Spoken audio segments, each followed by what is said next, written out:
We're going up, up, up to the Upper Marae, where stories lift and voices fly. Put your tea towels down, let your worries fade. Open the gates, let the memories cascade. In this podcast world, we give it our best. So grab your cup or come say hi, no jest. We're going up to the Upper Marae, where conversations flow and spirits can't lie. Welcome to the Upper Marae. I'm your host, Sione Finau. In this episode, we explore relationship breakdowns. I'm here with my co-host, social worker Nigel Peterson, and multidisciplinary expert Dr. Alexander Stevens II. How are we? Very good. Kia ora, Sione. It's hard to believe another week's gone by. Yes. Malo soi fua.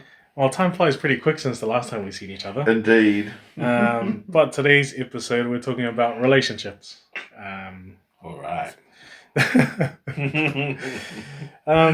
Should I start off with the first question? Please do.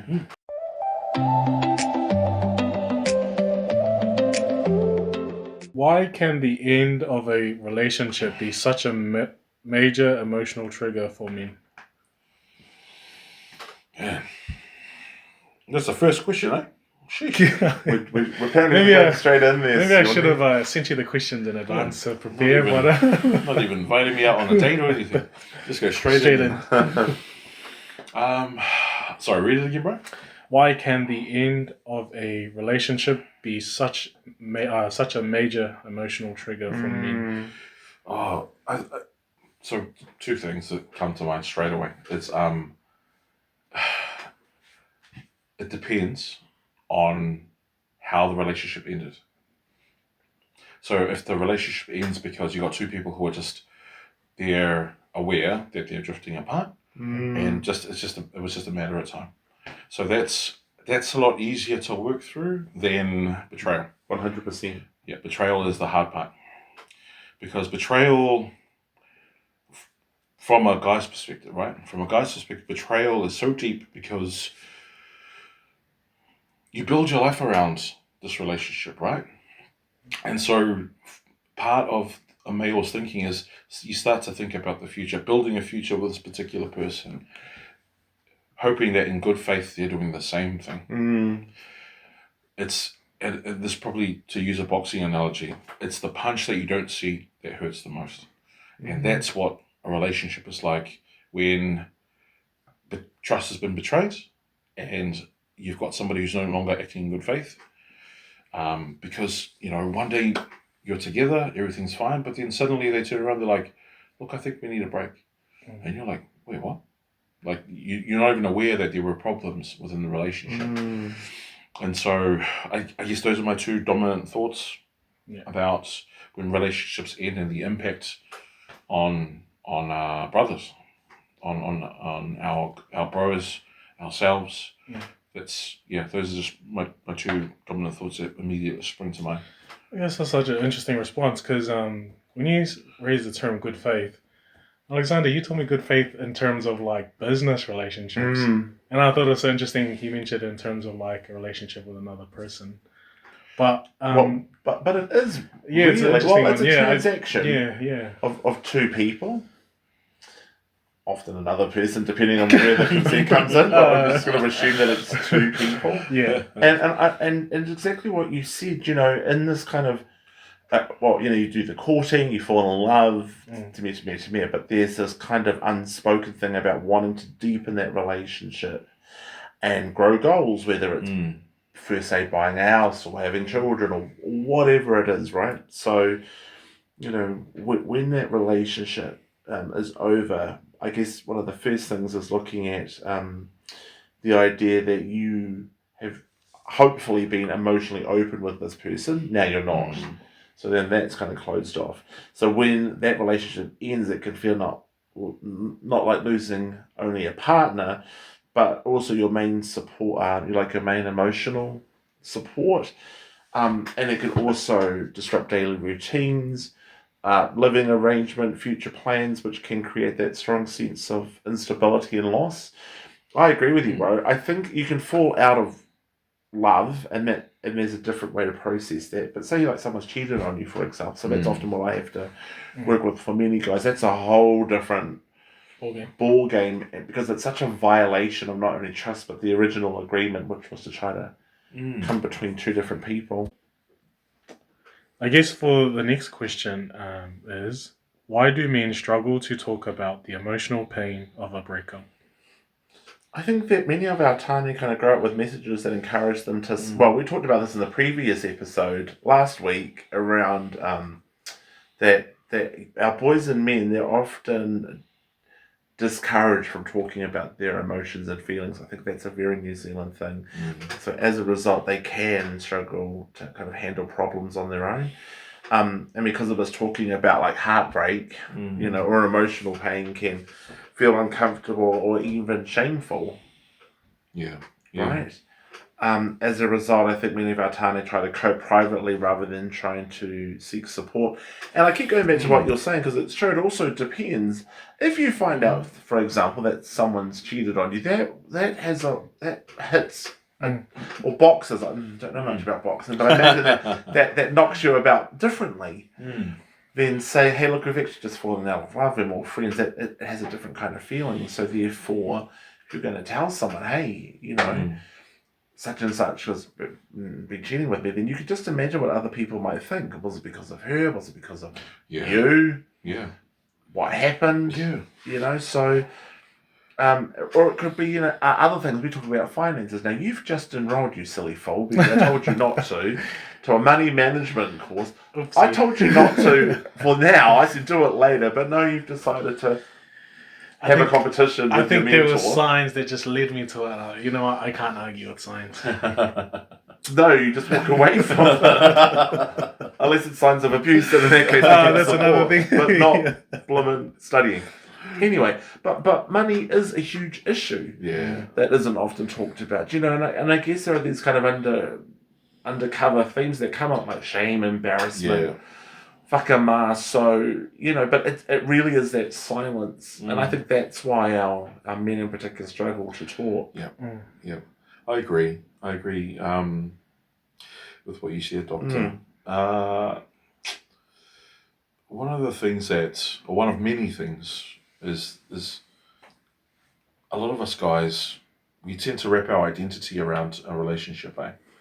And so rather than looking at what the other person did, it doesn't take long in our processing before we start to look at ourselves and we start to think, there must have been something in me that was wrong or wasn't functioning right. And so we become very critical of ourselves because of the stereotypes. Men are supposed to be successful, and social media doesn't help because you got these red pillars who are out there saying, sex is transactional, and if you've got the more money you got, the better you look, the more access you have to a lot of wahine or to a lot of sexual partners.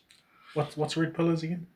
Some people would say that they're like toxic masculinity. Oh, okay. Yeah, so they focus on being on status. They're more on status than relationship, the proper relationship, like an equitable relationship. So for these guys, they put this false image out there, and for our bros who experience heartbreak, we listen to it and then we start to believe it. We start to think, you know what?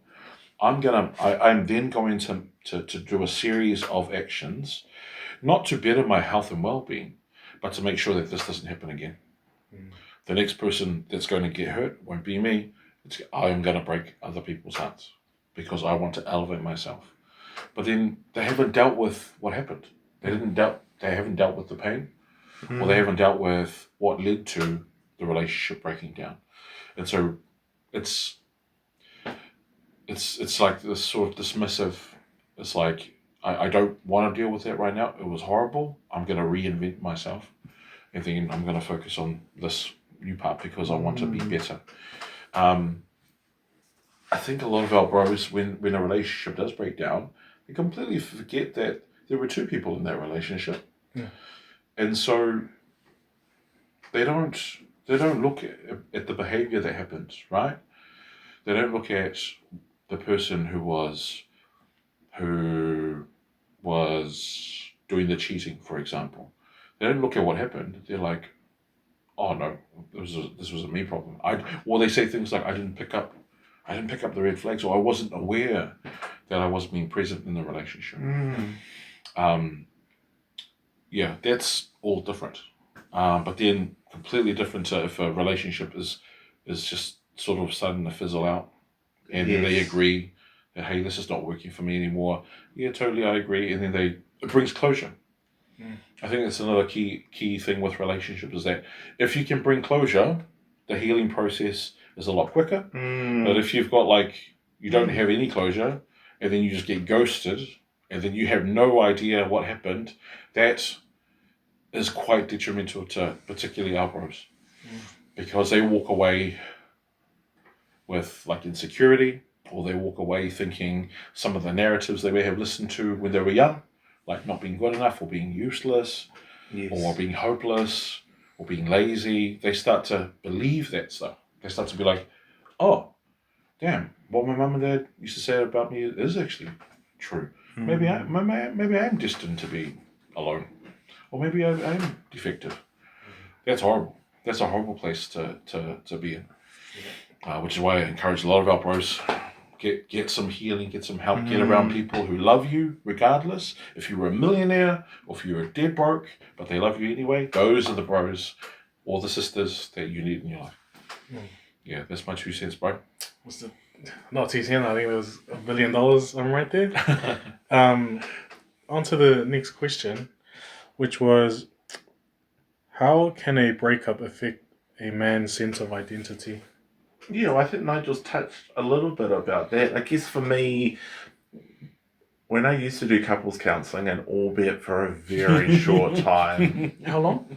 Oh, less than 24 months. Oh, really? Why'd you leave? Because I got sick of couples problems. That's why it was just some of it was so obvious. You know, Anyway, when I went as a couples therapist, albeit very briefly, you know, when we look at a man's identity, it's very much looking at purpose. You know, you touched on this. I can't remember whether it was the last podcast or on this one, but it's about identity, purpose of what a man is.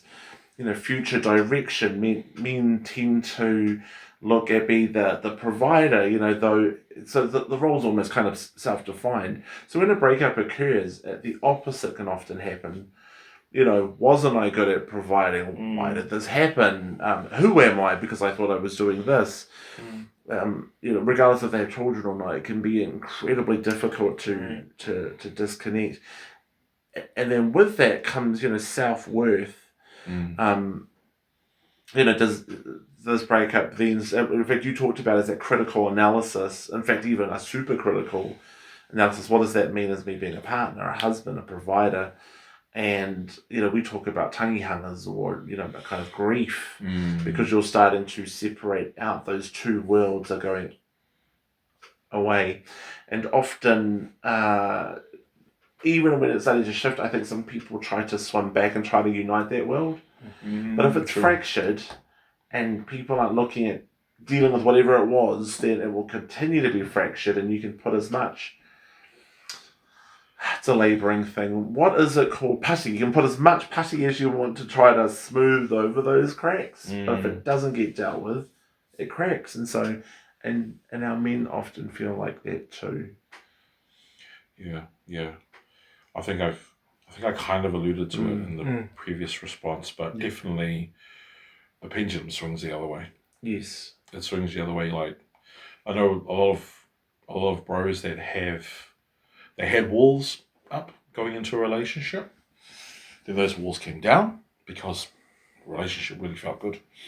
But then, specifically when you have betrayal, you know, or probably even if a relationship amicably ends,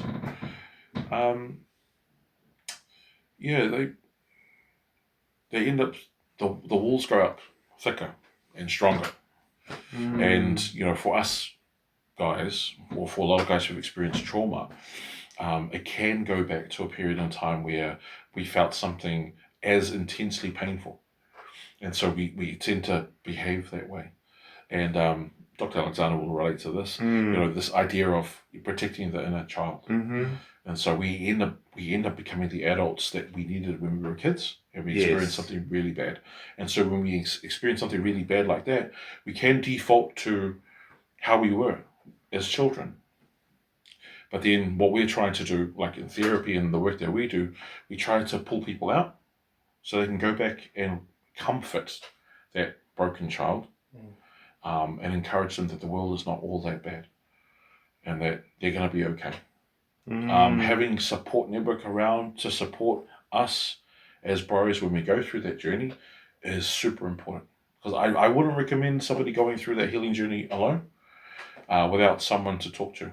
But then also making sure that person has the emotional intelligence to hold that safe space, and B, hope that they're not gonna they've dealt with their own stuff, and they're not gonna turn around and be like, I'm sick of hearing this conversation over and over, because it's not about them, it's about helping our bro work through some of the stuff that's going on.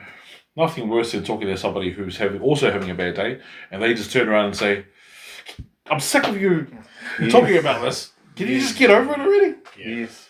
Can I say to you, one of the things I was thinking when I was listening to you, bro, is why did I get fed up being a couples therapist? And I think it was because, irrespective if it was the wahine or the tane, the male or the female that wanted help, what I noticed was, if both people turned up and wanted to give it like a really good go, they were much more likely to repair the relationship and find a way forward. Yeah. If, however, one turned up and the other one was kind of dragging their feet, made up every excuse under the sun why they couldn't be there, then the writing's on the wall. Yeah. Do you want me to say what the writing on the wall means, Sione? I can see you looking at me. It's not going to happen. All right. So sometimes... no intention. Yeah, right. so I'd be there, and say I would be with a guy, and he'd be like, oh, my missus, it's 5 minutes, and then 15 minutes would pass, then half an hour, and he's like, oh, she's stuck in traffic, and then she's not going to be here. Yeah. So like, if that's once, and like, past behaviour determines future behaviour, so if it happened again, I'm like, brother, this is what I used to charge, both of our times are valuable, this is evidence of something. And I think actually when we look back at some of the stuff, what we know is that all of us draw on our relationships that of where we grew up and had our parents as the guiding light in terms of how do we deal with stuff. So some parents are good, some aren't. This isn't I'm not interested in blaming parents, but just saying that we draw on those relationships as the first example of how we should be engaging. And so part of I guess is developing as adults are looking at what habits work and what don't. This is why I told both of you I'm allergic to stupidity, because growing up I had stupid people around me, so I learned I don't want stupid people around me. I want people like both of you who nourish and guide and protect and look after. Those are the kind of people I need. So beautifully put. How does separation or divorce affect fathers emotionally? But I'd also like to add, is this the same as separation between younger couples as well? And those, I guess, 30s. I want to divert to Alexander because he's worked with a lot more divorced people than I have. This was coming up. Like I said before, relationship breakdowns, irrespective of what the nature of them, so whether they were couples, they were fiancés, or divorce, it's all an emotionally difficult period in people's lives. And so for many men, like I said, in this podcast, it's hard. Yeah. It's incredibly hard to try to, especially when it's a divorce, because that's when you get into financial. So in New Zealand, it's 50. You can claim 50% on both sides. So and there have been examples. Again, this is triggering me around the couples there, where they argue about I could think of a couple that wanted to argue over a dog. The thing wasn't the dog; they had other issues, but it became the issue. So both of them didn't care what the other one had, but it was this bloody dog. Was this to put one over the other? Yes, Oh, okay. And so they fought, and I my suggestion was get another dog, but I want that dog, and I'm just like, but it's not the dog is a representation of other, the kind of power and control thing. The other thing, like, I'm hurt, therefore I'm going to make you feel hurt, so I'm going to do this. In fact, now I really think this is one of the reasons why I decided to snap out of being a couples therapist. I thought there are other issues that are worth tackling. And part of that's because, like I said, people, don't openly discuss their feelings. They've got stress and grief. And so I guess for me, one of the things I think of is, especially if they've got kids, how do you have an amicable breakup? Because there's unspoken stuff and there's unresolved stuff. That's what's led to this space. But how do you do it in a way where you hope that you minimize the risk and harm to children? The other thing I think of when you look at breakups, divorces, and separations is how do you ensure that you don't use children and weaponize them? Yes. Wow, shucks. Yeah. Because I've seen that time after time where, one person might be going on a date, the other person's like, nope, if I have to stay single, you're going to stay. And then they weaponize when visitation rights will happen. I can think of a couple of examples recently where, what's it called, brother, when we put in an order to stop someone from seeing the other person? I've just forgotten at the top of my head. Court order or something? Protection orders get put in, and again, this is all about context, but, working with men and men are, my ex has put in a protection order, but it's okay. She said I can come over and pick up the kids. I'm like, be very careful with that because anything can trigger that protection order or a breach. Yep. We're fine, doctor, I'm currently arrested, the police took me away. Can you pick me up? I'm like, no, I'm not in Auckland. And I wouldn't do it anyway, and so all I'm saying is there are these different things, and I think as men, you're right, we have to reach out when possible to ask for help, but also navigate these tricky things, because they do have long-term complications, especially within the areas that I've worked in. Yeah, wow. So does that mean that this, I guess, a plan moving forward is to make a plan? Well, before you meet another person, hey, this is my intention, what are yours? Are we working towards the same thing? Is that something like a business? I think so. I think when you're young, right? When you're young, it's all about your feelings, how this particular person makes you feel. And so we're quite naive when we're young. And so we think, everything's going to be fine. I love her, I love him, I trust her, I trust him. They want to betray me, and then they get betrayed. I think it's as you learn from your experiences in relationships, especially as you get older, you learn not just in relationships, but in everything in general. Like you learn what you want and what you don't want. Maybe it's because as you get older, you realize, life is shorter, and it's getting shorter and shorter and shorter. Yes. And you think to yourself, okay, how do I want to enjoy the rest of my life, of the time that I have left? Do I want to be in a relationship with somebody who matches my energy or is completely different? And so the way that you court is different. The way that you approach people is different. Worldviews is important as well, making sure you're aligned. So if you're not aligned, that could actually create more challenges. It could actually increase the likelihood of separation. Like I've supported a few of the bros that they've dated strippers. They've dated strippers, had kids with strippers. Lo and behold, she's a stripper with trauma. And that trauma came into the relationship, made it really tricky. Was there a significant age gap? Probably. I wouldn't confirm or deny. But that stuff, all the stuff needs to be factored in when you are looking at not just a relationship, but a type of relationship. Is this what do these young ones call these days? Situationship. I still haven't wrapped my head around what the heck a situationship is. I grew up in a time where it was called friends with benefits, but I don't know what situationship is now. So you got your situationships, you got your one night stand, you've got your casual fling, you got your friends with benefits, then you've got your girlfriend, then you've got you're looking for a life partner. And that's not the girlfriend. Yeah, your approach would be different depending on what you're looking for. And so I would say to a lot of our bros, if you're single, wanting to go into another relationship, be clear about what you want. Be very clear about what you want. Going back to the kōrero about red pillars, the reason why they're so successful, is because they have successfully created a narrative that says that marriage is detrimental to the modern man.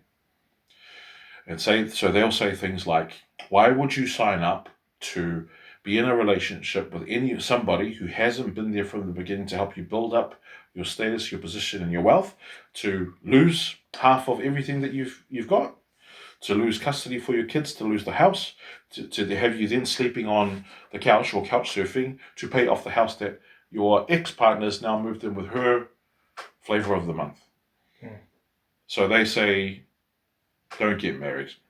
It's too, the risk to reward ratio is too high. Yeah. But then my pushback on that is, you get what you're looking for. So if you're looking for a gold digger, you're going to get that sort of outcome. But if you're looking for someone who got same values, same worldview, same beliefs, got the same drive, for wanting to be in a relationship. Granted, I'm a Christian, right? So my worldview is the Christian worldview. You want to align yourself with somebody who's got the same values, same wants out of life. Because the chances of being successful there is higher. Also communication and openness. Like this, we should have like a part 2 and a part 3 it sounds of like this it. podcast, because we can just keep unwrapping all this stuff. 100%. But yeah, those are just my thoughts on the co-book. I mean, can I just quickly say, I think it's interesting. They strip their clothes up but not strip their issues. I mean, that to me is an interesting perspective. Just saying. Yeah. The other thing, and I absolutely agree with you, communicate. That used to be my kind of go-to. Sometimes when people were talking, I'm like, I'm just going to switch off and then come back. I'm sorry, because some of the stuff like the dog thing, I thought, I'm not listening for this nonsense for 30 minutes. But what I'd say to people is, for goodness sake, communicate that there's something wrong. Communicate that you're not happy. Communicate what you'd like, but then also be prepared to listen to feedback. Are you contributing to this person's harm? If you're saying, for example, he doesn't give me attention, he's never here when I need him. Conversely, if he has to work a job, yes. comes home, then that is a form of love. Right, so there's different forms of communication, right? Acts of love might be, am I making sure that there's food in the fridge? Am I making sure that there's petrol in the car? Like all these things can be. So to me, it's about how do you communicate these things to two different people who love each other, and they might love each other at that stage, but again, there's two different ways of seeing the situation. So communicate. I guess just nearing the end of the podcast, we'll end up with the final question, which is, what message would you give to men who feel completely lost after a relationship ends? Go to church. Amen. All right, Alexander. Who sings that song, Take Me to Church? Okay, right, That's the end of the podcast. Who sings that song, Take Me to Church? Who's there? Yeah. Yeah, take me to church. Yeah. I think it's important to remember that heartbreak is a human experience. And it doesn't define your worth for the future. One of the things that we'll talk about is that emotions change. So your emotions and how you see the event is different depending on the day and time. So if it's recent, it could be quite raw. 20 years from now, it might be reflective, right? So I'm always like, be careful how you define or feel that situation at that moment, because something could be coming up, right? Drunk calls are a great example. Oh, and that's her. Booty calls. No, drunk calls. Booty calls. Go back to church. Anyways, I'm just saying that there are, my goodness, you're in there. Horsey, I'm taking you to the stables and locking you in there. But somewhere in there, after because like when you cut your arm or a leg, it's raw and it's painful at the time, right? But it doesn't define who you are. A couple of months or years later, you might see a scar, but it doesn't have the same sensations. the other thing I was going to say for Amina, sometimes there's a strong thing around abandonment. So here's another person that's abandoned me and it can trigger stuff, right? So hence, reach out and ask someone for help or support. Now, it doesn't have to be in your inner circle. You could actually, there are numbers that are available. I know for something they don't want to, but if you're genuinely wanting to change, then you need to look at other options. The definition of insanity is expecting the same thing, but doing the same thing again. And again and again, right? It's only through asking and reaching out and saying, hey, I need help, that you can kind of move through pain and suffering. And given time and support, many people do find new strength and direction after difficult periods. In many ways, I talk about a seasonal perspective, you know, so at the moment you're in this season of pain. However, given time, you'll move into a new season where you can kind of grow and develop. And for the most part, I have actually seen this. So, yeah, that's what I think. Never an easy topic, but I think it's one that we should talk about because it's actually one of the leading factors towards men's self-harm. In fact, I was just thinking in the last 24 months, I could think of maybe 10 examples where people have attempted where they've committed harm against themselves because of breakup of relationships. And even our young boys don't have the skill sets. Yeah, that's right. And I think there's a period of time, especially in the Pacific community, Māori Pacific, where suicide rates were high for young people because breakup, you know. And obviously we can't ask the young person who completed suicide, but we'd have these conversations with, like in the investigation process, and then you find out, a couple, like the week prior, they had just broken up with so-and-so. And so, because they haven't had the skills to deal with the big feelings, as soon as I said big feelings, I'm like, oh man, I'm going back to care and protection when I was working with young people. So they don't have the skills to deal with the big feelings. And some adults don't have the skills to deal with big feelings. And so their default is anger, or their default is to harm either themselves through mental health and addictions or others through violence. And so, which is that power and control thing. Yeah. If I feel shitty, you're going to feel shitty times 2. Yeah, that's right. Hurt people. It's one of my favourite sayings. You're welcome. I came up with that all by myself, but it's true though. Hurt people do hurt people. It doesn't excuse behaviour, and you still have ownership over what you do. So then, given that, how are you going to do something different? Yeah. You can wrap it up, right? I guess I'll wrap things Final up. thoughts? But final thoughts is, if someone in New Zealand is struggling, there are free and confidential services available 24/7.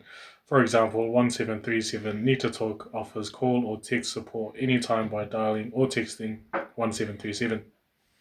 And Lifeline Aotearoa provides trained counsellors who can listen and help people through difficult moments like relationship breakups. You can call Lifeline Aotearoa on 0800 543 354 or free text help to 4357. Alexander, Nigel, thank you for today's podcast, and looking forward to the next podcast. That's the end of the Upper Marae, and we are closing the gates, and away we go. Malo, Kia ora. boys. Malo.